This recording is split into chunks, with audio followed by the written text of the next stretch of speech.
மாணவர்களுக்கு வணக்கம். இன்றைய நாள் உங்கள் அனைவருக்கும் இனிய நாளாக அமையட்டும். Have a nice day to all.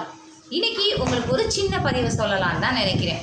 அதாவது இந்த வருடம் 10ஆம் வகுப்பு மற்றும் 12ஆம் வகுப்பு முடித்த மாணவர்களையும் அவர்களுடைய பெற்றோரையும் சந்திக்கிற வாய்ப்பு கிடைச்சிச்சு.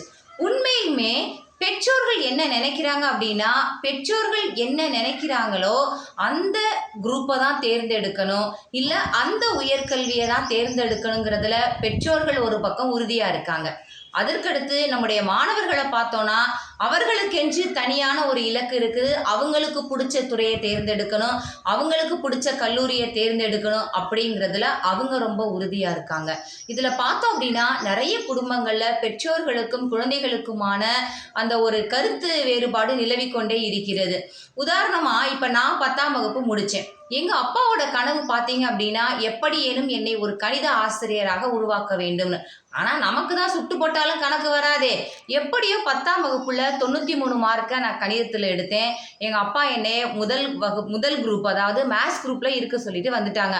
ஆனால் எனக்கு மட்டும்தான் என்னோட ஸ்ட்ரென்த் அண்ட் வீக்னஸ் தெரியும். உடனே நான் எங்கள் அப்பாட்ட சொன்னேன், என்னால் கணிதத்தை அவ்வளோ எளிதாக கற்றுக்கொள்ள முடியாது அப்படிங்கிறத அவங்களுக்கு புரிய வச்சேன். அப்புறம் எங்கள் அப்பா சரி ஓகே அப்படின்னு சொல்லிட்டு என்னை சயின்ஸ் குரூப்பை எடுக்க வச்சாங்க. அதே மாதிரி 12th முடித்ததுக்கப்புறம் நான் என்ன எடுக்க நினச்சேனோ கல்லூரியில் அதற்கு எங்கள் அப்பாட்ட நான் நிறைய ஜஸ்டிஃபை பண்ணேன். அப்புறம் நான் பிஏ இங்கிலீஷ் படித்தேன். அதற்கப்புறம் இன்றைக்கு ஒரு ஆசிரியராக 2006 4 ஆண்டுகள் அரசு பள்ளியில் பணிபுரிஞ்சுட்டு இன்றைக்கி மாவட்ட ஆசிரியர் கல்வி மற்றும் பயிற்சி நிறுவனம் காளையார் கோவிலில் ஆங்கில விரிவுரையாளராக இருக்கிறேன்.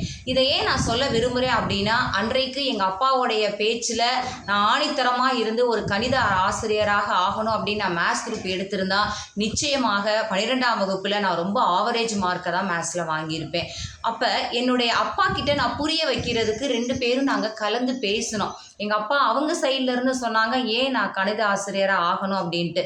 ஏன்னா அவர்கள் சின்ன வயதில் அவங்க கணித ஆசிரியராக ஆசைப்பட்ட கனவை எனக்கிட்ட அவங்க கொண்டு வந்து சொன்னாங்க. பட் என்னோட ஸ்ட்ரென்த் அண்ட் வீக்னஸ் என்ன அப்படிங்கிறத நான் தெளிவாக என்னுடைய அப்பாவுக்கு புரிய வச்சேன்.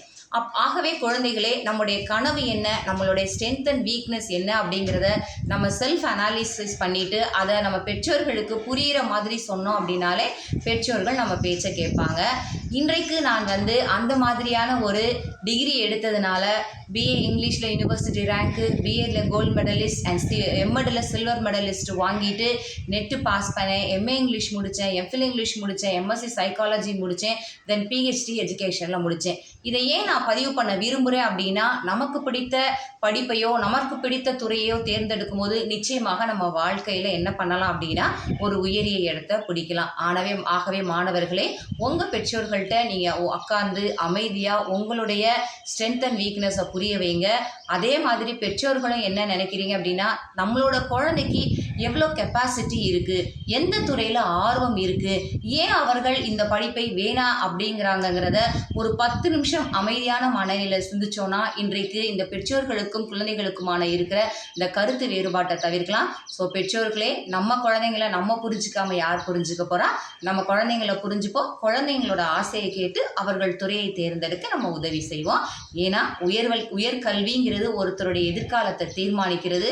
அதில் வேறு யாருடைய குறுக்கீடுகளும் இல்லாமல் பெற்றோர்களும் குழந்தைகளும் உட்கார்ந்து பேசி ஒரு சிறப்பான இலக்கை அடைய நம்ம முயற்சி செய்வோம். அப்புறம் என்னங்க, வெற்றி பாதை நிச்சயம்தான். மீண்டும் ஒரு பதிவில் சந்திக்கிறேன். நன்றி, வணக்கம்.